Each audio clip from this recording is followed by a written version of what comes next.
Et re-bienvenue pour la deuxième partie du Soir d'Info. Soir d'Info qui reçoit tout de suite Madame Kouratine Sen, directrice générale de Wave Mobile Money dans la zone UMOA. Madame Sen, bonsoir. Merci d'avoir accepté notre invitation. Alors avec vous, nous allons tout de suite parler d'un tout nouvel outil que votre petit pingouin a lancé. Il s'agit de Wave Digital Finance. Pour tous qui nous regardent ce soir et qui ne savent pas ce que c'est, qu'est-ce que c'est Wave Digital Finance? Alors merci beaucoup Sarah pour cette invitation. Merci à la TFM. Tout d'abord, permettez-moi de saluer vos téléspectateurs et permettez-moi de leur souhaiter une bonne année 2023. Je souhaite aussi prendre un moment pour présenter mes condoléances et les condoléances de toute l'équipe Wave à tous les Sénégalais suite aux événements tragiques qui sont survenus sur nos routes depuis le 8 janvier de ce mois. Je prie pour que l'âme des victimes décédées repose en paix et que pour que les blessés reçoivent des soins qui leur permettent de recouvrer la santé et de vaquer à leurs occupations. Alors, qu'est-ce que Wave Digital Finance? Wave Digital Finance est une nouvelle entité qui a été créée par le groupe Wave Mobile Money et qui a obtenu sa licence d'émetteur de monnaie électronique en avril dernier par la BCEAO, la Banque centrale des États de l'Afrique de l'Ouest. Nous avons lancé nos activités en novembre dernier au Terre-Roubaix en présence du ministre de l'économie numérique et en présence des directeurs de banques du Sénégal et de beaucoup de chefs d'entreprise qui nous accompagnent depuis 5 ans dans cette belle aventure et qui sont nos partenaires, les représentants du réseau d'agents, des représentants des régulateurs et d'organismes, d'observateurs différents. Donc, l'ambition de Wave Digital est d'émettre de la monnaie électronique et d'établir des partenariats stratégiques de distribution à partir du Sénégal pour toute la zone UMOA. Donc, notre ambition, c'est de vraiment continuer à contribuer à l'économie numérique à travers les services financiers que vous connaissez déjà qui sont radicalement inclusifs et extrêmement abordables, mais à travers désormais Wave Digital Finance qui a une licence de la Banque centrale, donc nous ne travaillons plus sous partenariat bancaire. Nous remercions nos 2 banques partenaires qui nous ont accompagnés jusqu'à présent, que sont UBA Sénégal et Ecobank Sénégal, qui nous ont accompagnés depuis février 2018, mais désormais nous sommes indépendants. Et nous travaillons en dialogue direct avec la BCEAO. Alors, je vous félicite, mais je me mets à la place du consommateur, de l'usager qui nous regarde ce soir. Comment lui expliquer ce que c'est Wave Digital Finance? Le terme de monnaie électrique, on va dire, peut paraître un peu flou dans sa tête. Donc, concrètement, avec des exemples, mais vraiment très, très simples, comment illustrer justement cet outil? Alors, oui, on va être très illustratif. Donc, aujourd'hui, quand un de nos clients se rend chez un agent partenaire et qu'il lui donne, par exemple, 5 000 francs ou 1 000 francs en cash, ce qu'on appelle en monnaie fiduciaire. Il lui demande de faire un dépôt dans son compte Wave. Il lui demande, très littéralement, de convertir cet argent physique en monnaie électronique sur son téléphone. Pour avoir le droit de faire cette activité, il faut être agréé par la Banque centrale afin de pallier plusieurs risques que sont la création de monnaie fictive. Donc, pour avoir ce droit d'émettre de la monnaie, de convertir de la monnaie fiduciaire en monnaie électronique, il faut avoir un agrément ou il faut opérer en partenariat avec une banque qui a déjà d'office un agrément d'émetteur de monnaie électronique. Donc pendant 5 ans, nous avons travaillé ce partenariat bancaire avec 2 banques qui avaient l'autorisation et qui donc avaient la responsabilité de notre activité. Et c'est pour ça que vous voyez que sur vos cartes, ou dans votre application ou sur nos supports de communication, vous voyez toujours les 2 banques mentionnées. C'était pour rappeler au public que notre activité se faisait sous la responsabilité de ces 2 banques. Qu'est-ce que ça change aujourd'hui? Ça change que notre activité se fait désormais sous notre propre responsabilité, sous la responsabilité de la nouvelle entité qui est Wave Digital Finance, dont je suis la directrice. Et donc, ça veut dire quoi? Ça veut dire que la Banque centrale a reconnu que nous étions assez matures, que nous avions assez mis en place des procédures et développé des services qui non seulement étaient conformes à la mission d'inclusion financière de la Banque centrale, mais qui étaient aussi conformes à la réglementation en vigueur pour nous permettre de voler de nos propres ailes. Si je vous comprends bien, Wave a grandi, pour résumer de manière très très triviale, avec le déploiement de nouvelles activités. Ça veut dire que vous allez aussi à la conquête d'un marché plus grand. Parlez-nous de ce déploiement. Voilà, alors ce statut d'émetteur de monnaie électronique permet à Wave d'avoir le même statut que ses concurrents. Aujourd'hui, les principaux concurrents de Wave étaient déjà émetteurs de monnaie électronique. Et Wave, en opérant sous partenariat bancaire, on va dire qu'avait un intermédiaire en plus qui pouvait peut-être le ralentir dans sa progression. Donc aujourd'hui, nous avons le même statut. Aujourd'hui aussi, cela nous permet de développer, d'élargir nos possibilités de partenariat. Nous pouvons désormais travailler avec toutes les banques du Sénégal. Parce qu'avant, nous ne pouvions travailler qu'avec nos 2 banques partenaires. Nos clients ont pu le remarquer depuis l'obtention de la licence en avril 2012. Nous avons développé des nouveaux produits bancaires dans notre application qui permet à nos clients de transférer de l'argent de leur compte bancaire vers leur compte Wave. Avant, nous étions limités à nos 2 banques partenaires.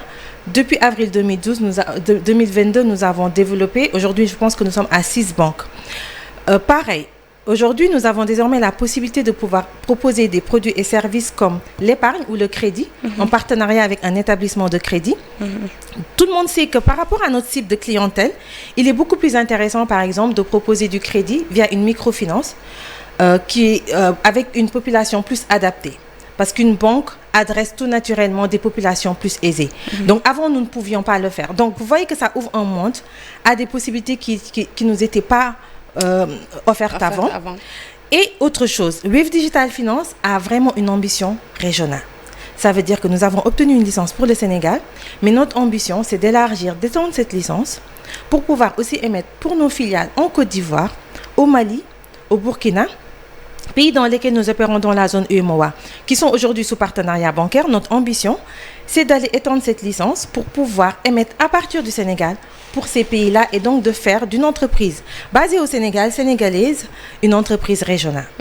Alors, je l'ai dit tout de suite, Wave a grandi. Vous mettez à la disposition de millions d'Africains aujourd'hui parce que, comme vous venez de le dire, c'est pas seulement au Sénégal. Vous avez une présence sous-régionale. Des services financiers accessibles et faciles d'utilisation. Mais j'imagine que vous avez dû consentir d'énormes sacrifices aujourd'hui aussi pour pouvoir fournir cette qualité de service. Est-ce que vous pouvez nous faire quelques confidences, on va dire, sur ces sacrifices? Alors, je ne parlerai pas de sacrifices, mais ce qui est sûr, c'est que quand on arrive sur un marché et qu'on a des concurrents de taille qui sont déjà émetteurs de monnaie électronique, qui proposent déjà des services financiers, il faut faire preuve d'ingéniosité et il faut savoir où apporter de la valeur. Donc, quand nous arrivons il y a 5 ans, il y a un fait. Nous parlons aux clients sénégalais et nous comprenons le problème. Pour réaliser les ambitions d'inclusion financière et d'inclusion sociale, les prix élevés sont un frein. Parce qu'en fait, il s'agit de quoi? Il s'agit de faire en sorte que l'utilisation des services financiers digitaux soit moins chère que l'utilisation du cash. Si je dois être pénalisée, si je dois payer pour utiliser les services financiers digitaux, je continue à utiliser le cash. Il faut aussi que ces services soient faciles à utiliser. Si c'est compliqué, je continue à payer par cash parce que je n'ai aucune motivation pour le faire. Alors que nos États, nos banques centrales ont pour mission de digitaliser l'économie. Je ne vais pas revenir sur les avantages d'avoir une économie digitalisée, une économie numérique. Donc nous avons compris les freins. Les freins, c'était des prix élevés. Les freins, c'était une utilisation compliquée pour des personnes qui ne sont pas instruites. Et donc, nous avons adressé ces problèmes. Comment? En allant sur le terrain, justement. Pendant 5 ans, nous avons été sur le terrain à côté des Sénégalais, de nos clients. Nous les avons écoutés. Nous avons investi beaucoup d'énergie sur le terrain. Et ce sont ces sacrifices-là qu'on a fait. Nous ne sommes pas restés dans nos bureaux. Par exemple, nous avons fait ce qu'on appelle des pilotes dans notre jargon. Des pilotes, c'est faire un test sur un endroit bien limité. Par exemple, à Hambourg, nous avons... aujourd'hui, vous voyez dans tout Dakar, le paiement Wave dans les taxis. Mais c'est quelque chose qu'on a testé dès 2018-2019 au niveau d'Hambourg, au niveau des taxis d'Hambourg. Et nous avons compris ce qu'il fallait faire pour faire marcher, par exemple, ce service. Alors, je voulais juste qu'on s'arrête un peu, parce que vous l'avez évoqué, c'est sur les freins, et vous dites que vous avez compris. Aujourd'hui, on ne peut pas occulter ce phénomène. L'un des freins aussi à cette digitalisation massive, et je veux dire, c'est pas Wave seulement qui en fait les frais, mais quasiment toutes les institutions qui ont recours à la digitalisation, c'est qu'on n'est jamais à l'abri du piratage, on n'est jamais à l'abri du hacking. Donc, qu'est-ce que vous faites aussi en interne pour renforcer la sécurité de vos usagers? Alors ça, comme vous le dites, nul n'est à l'abri, aussi bien les banques, en tout cas tous ceux qui proposent des services financiers digitaux. Moi, aujourd'hui, je lance un appel à nos clients pour dire notre application est sécurisée. Nous avons des ingénieurs qui veillent nuit et jour sur la sécurisation de cette application. Maintenant, qu'est-ce qu'il faut faire? C'est une application avec un code secret. Nous avons, comme on a dit, radicalement inclusif, nous avons donné la technologie à des personnes parfois qui ne sont pas instruites. Et donc, nous avons un devoir d'éducation auprès de ces personnes pour leur expliquer c'est quoi une application mobile, c'est quoi un code secret. Un code secret, ça veut dire qu'il doit être secret, connu que par moi-même. Et donc, ce code secret est la clé à mon compte. Nous qui sommes bancarisés, nous savons que, par exemple, nous avons une carte bancaire. Notre code secret de carte bancaire n'est pas connu, parfois même par nos conjoints. Donc, c'est bien sécurisé. Donc, c'est un appel que je lance à tout le monde pour dire, votre code secret doit rester secret. Je ne dois le donner à personne au téléphone, même à une personne qui se présente comme travaillant pour Wave. Même à une personne qui passe par mon nom, parce qu'aujourd'hui, il y a beaucoup d'autres applications sur le marché qui permettent de connaître le nom de quelqu'un. Je donne un exemple. Par Truecaller, voilà. Donc, quelqu'un qui vous appelle et qui passe par votre nom, ça ne veut pas dire qu'il a accès à une autre. Il n'a que cette information-là et c'est ce qu'on appelle de l'ingénierie sociale. L'ingénierie sociale, ce n'est plus de la technique, mais c'est un art de convaincre quelqu'un de nous donner, par exemple, son code secret. Et donc, oui, nous faisons beaucoup de campagnes de sensibilisation. Et nous expliquons à nos clients. Et ils sont réceptifs. Comment vous analysez justement le mindset de personnes pas forcément instruites, mais qui utilisent beaucoup votre application? Vous avez le sentiment qu'elles comprennent lorsque vous leur donnez ces informations? Parce que par exemple, nous regardons un taux, c'est le taux de fraude. Nous avons, par exemple, aujourd'hui, nous avons des millions de comptes actifs. Et en fait, ce qu'on regarde, c'est le taux. Ce qui est sûr, c'est que puisqu'on est massivement déployés. Nous avons presque toute la population adulte du Sénégal qui utilise nos services. Nous sommes 8 millions de Sénégalais. 75% de ces personnes aujourd'hui, d'après nos chiffres, utilisent nos services. Ce qui est sûr, c'est que même un taux très infime de ce pourcentage est immense. Et aujourd'hui aussi, nous avons les réseaux sociaux qui amplifient beaucoup de phénomènes. Mais ce que nous pouvons dire, c'est que ce taux est faible en interne et que nous voyons que les gens sont réceptifs. Je pense que beaucoup de nos clients connaissent le 200-600. Donc, nous leur disons tout le temps, un seul numéro, c'est le 200-600. Nous ne sommes pas à l'abri de personnes qui tombent dans le piège de ces arnaqueurs. Comme tous les opérateurs. Parce que, comme on a à le dire, les arnaqueurs, c'est leur travail. Et donc, nous, ce qu'on demande à nos clients, c'est vraiment d'être déterminés dans leur volonté de protéger leur code secret, qui n'est connu que d'eux. Je tiens à rappeler que personne à Wave ne connaît le code secret d'un client. Ce sont des choses protégées, cryptées. Personne n'y a accès. Absolument. Voilà.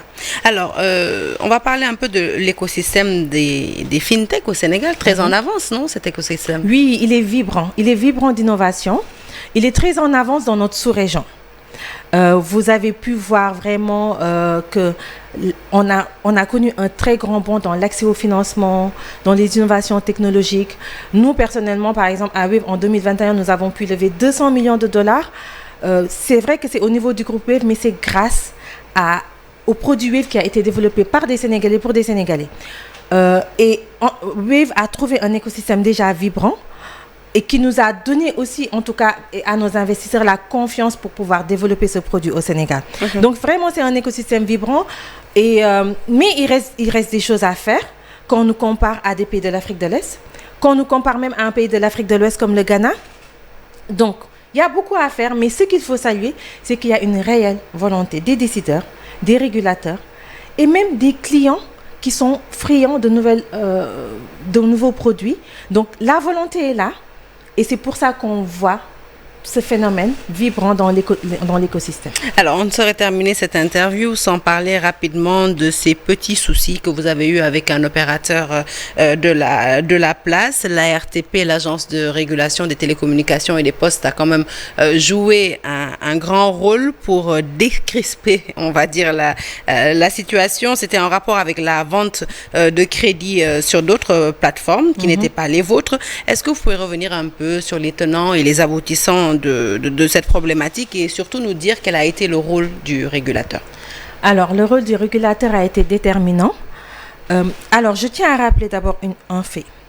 Les sociétés de télécommunications il y en a 3 au Sénégal qui proposent des services de télécommunication aux Sénégalais, ont le droit de proposer des services financiers mobiles. C'est comme ça que le problème est posé. Ils ont le droit de proposer des services financiers mobiles, mais ils doivent le faire par une filiale ou par une entreprise indépendante. Et ce que la loi dit, ce que le Code des télécommunications du Sénégal dit, que ces filiales ou entreprises indépendantes qui proposent, qui appartiennent aux services de télécommunications et qui proposent des services financiers doivent avoir les mêmes conditions techniques et financières que leurs concurrents. Donc ça veut dire que nous, Wave, en tant que FinTech, et toutes les autres FinTech du Sénégal, doivent pouvoir avoir les mêmes conditions techniques et financières que les filiales de ces opérateurs. Et donc c'est sur cette base que nous avons été à l'aise pour aller voir le régulateur et le saisir de notre réclamation. Elle a reçu, l'ARTP dès juin 2021 a rendu une décision publique en disant que les clients de Wave devaient avoir la possibilité d'acheter du crédit téléphonique via l'application. Maintenant, il a fallu 18 mois pour que cette décision devienne réalité. C'est comme ça, nous nous exclusons auprès de nos clients. Nous avons dû, étape par étape, lever toutes les barrières. Nous n'avons pas baissé les bras, nous avons fait preuve de résilience parce qu'il ne s'agissait plus juste de Wave, il s'agissait de tout un écosystème, toute une FinTech. Aujourd'hui, toutes les FinTech doivent savoir qu'ils en ont le droit parce que c'est inscrit dans le Code des télécommunications. Je tiens à saluer, en tout cas, la médiation de la RTP.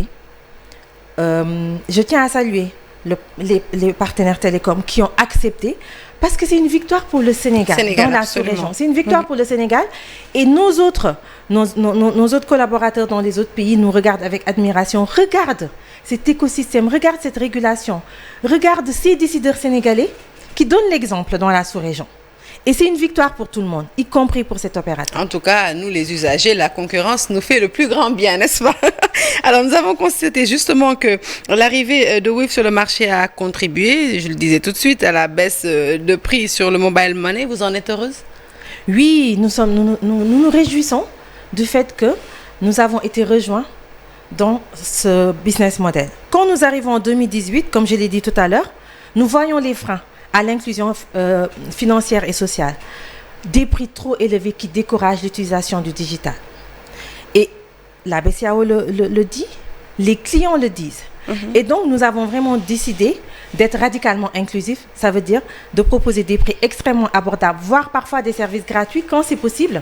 Et nous avons aussi décidé de rendre tout beaucoup plus facile. Et donc, quand 4 ans plus tard, nous voyons l'impact que nous avons, 80%, réduction de 80% des taux, des tarifs, pas seulement au Sénégal, dans toute la sous-région, en Côte d'Ivoire, au Mali, au Burkina, nous ne pouvons que nous en réjouir parce qu'on a redonné du pouvoir d'achat aux Sénégalais, aux Ivoiriens, aux Burkinabés, aux Maliens. Aux Africains en général. Alors là, vous venez de lancer Wave Digital Finance. Quelles sont vos perspectives? Et ce sera notre dernière question. Et les perspectives de Wave en termes de produits et services? Voilà. Nos perspectives, premièrement, comme je l'ai dit tout à l'heure, c'est d'élargir notre gamme de services parce qu'aujourd'hui, c'est possible. Tous les produits qui nous étaient inaccessibles le sont. Donc, travailler avec toutes les banques du Sénégal pour pouvoir proposer encore plus de services financiers digitaux, y compris l'épargne et le crédit en partenariat avec des établissements de crédit. Proposer beaucoup plus d'interconnexion avec toutes les banques du Sénégal pour pouvoir vraiment soulager aussi bien les banques que les clients.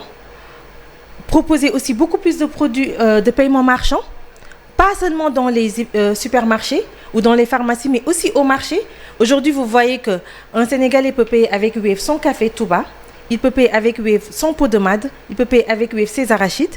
Donc ça, nous allons le continuer. Et la deuxième possibilité, c'est vraiment étendre cette licence dans d'autres pays. En Côte d'Ivoire, au Mali, au Burkina et dans les autres pays de l'UEMOA. Un mot de la fin, rapidement. Un mot de la fin, c'est remerciements à nos 10 millions de clients, dont 6 millions, 7 millions au Sénégal.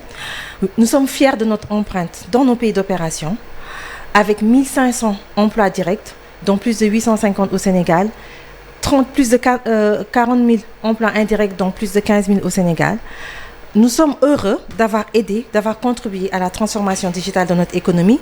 Nous sommes heureux d'avoir essayé d'abattre les barrières entre rural et urbain, entre plus âgés et jeunes, entre hommes et femmes, entre instruits et non instruits. Nous sommes heureux de l'impact que nous avons. Et notre ambition, c'est de continuer à en avoir beaucoup plus. En tout cas, plein succès pour vos activités futures. Madame Koura-Tine Sène, merci. Je rappelle que vous êtes directrice générale de Wave Mobile Money de la zone UEMOA. Merci à vous également, chers téléspectateurs, d'avoir été avec nous pour cette deuxième partie du soir d'info. Restez sur la télévision Futur Média. Vous savez que vous pouvez regarder toutes ces éditions en replay sur nos plateformes digitales. Excellente suite de programmes sur nos antennes. Excellente soirée.